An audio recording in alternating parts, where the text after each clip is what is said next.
धार्मिक नगरी मैहर में नाबालिग से गैंगरेप। पूरे विंध्य प्रदेश में गैंगरेप की बढ़ती घटनाएं यह काफी चिंता का विषय है। विंध्य में खासकर रीवा संभाग में पर्यटक स्थलों, धार्मिक पर्यटक स्थलों पर गैंगरेप की घटनाओं ने देश भर में इस क्षेत्र को कलंकित करके रख दिया है। रीवा संभाग कप सिरप तस्करी, गांजा तस्करी के नाम से भी विख्यात हो चुका है। विंध्य नशे की गिरफ्त में है। विंध्य गैंगरेप की घटनाओं से भी बदनाम हो रहा है। विंध्य के नेता, खासकर सत्ताधारी जिम्मेदार नेता, इन अपराधों को रोकने के लिए क्या कर रहे हैं, जनता जानना चाहती है। 14 साल की किशोरी 2 दोस्तों के साथ मैहर में घूमने निकली। 3 अन्य युवकों ने किशोरी को बंधक बनाकर गैंगरेप की घटना को अंजाम दिया। किशोरी के साथ जो 2 युवक थे, उनके साथ मारपीट की गई। मोबाइल से वीडियो बनाए गए। वीडियो वायरल किए जाने की धमकियां भी दी गईं। गैंगरेप करने वाले युवकों के पास हथियार भी थे, यानी हथियारों के दम पर इस घटना को अंजाम दिया गया।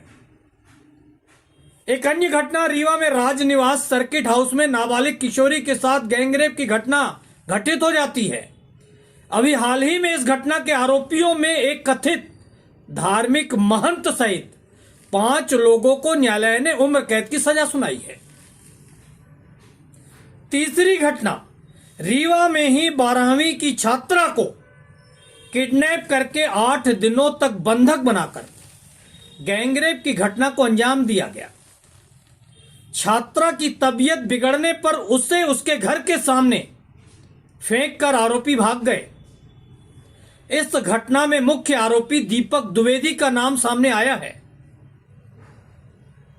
चौथी घटना रीवा के सरकारी अस्पताल में नाबालिग लड़की के साथ गैंगरेप की घटना घटित हो गई। 5वीं घटना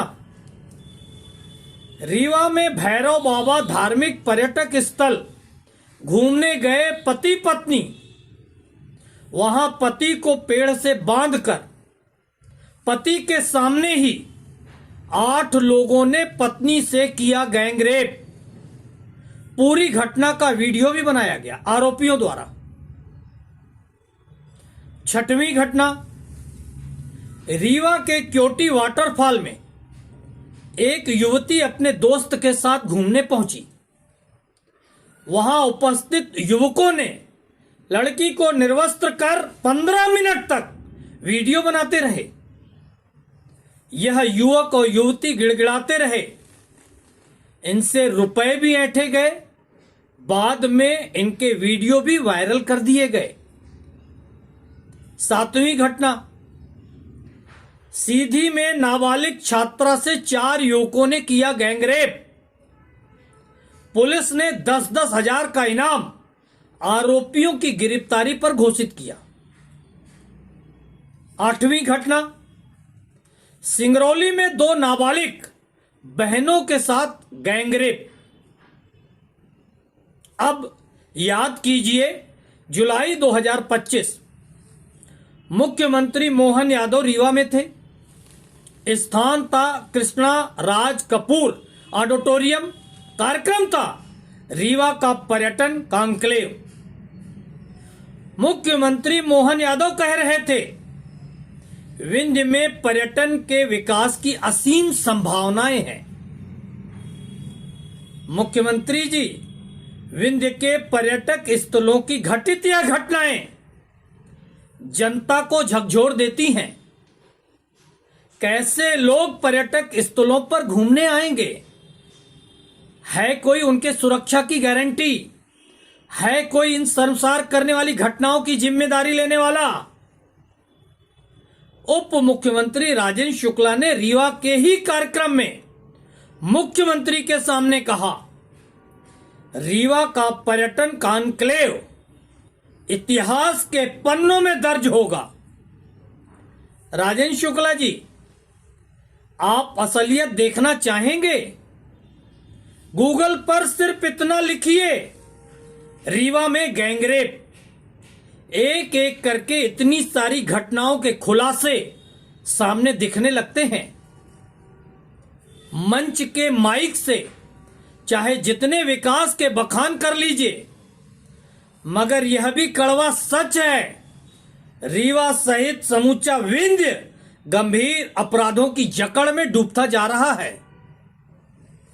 विंध्य नशे और गंभीर अपराधों की गिरफ्त में फंस चुका है। राजेंद्र शुक्ला जी, यह सारी गैंगरेप की घटनाएं बहुत वर्षों पहले की नहीं है। राजेंद्र शुक्ला जी, इतिहास के पन्नों में यह भी दर्ज होगा, आप विकास को ढिंडोरा पीटते रहे और समूचा रीवा जघन्य अपराधों की काली स्याही से लिखा जाता रहा।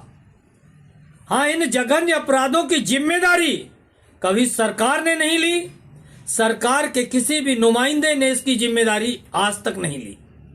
किसी भी अधिकारी को भी यह आभास नहीं कराया गया कि उनके रहते अपराधी इतने बेखौफ होकर कैसे अपराध करते आ रहे हैं। जैसे मैहर की गैंगरेप की घटना पर भी न सरकार जिम्मेदारी ले रही है, न अधिकारियों पर कोई सख्ती दिखाई जा रही है। आखिर कैसे रुकेंगी यह घटनाएं? राजेंद्र शुक्ला जी,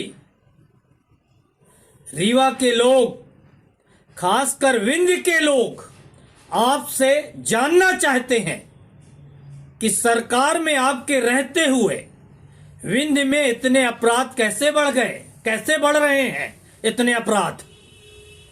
विंध्य की जनता को जवाब जरूर दीजिएगा राजेंद्र शुक्ला जी।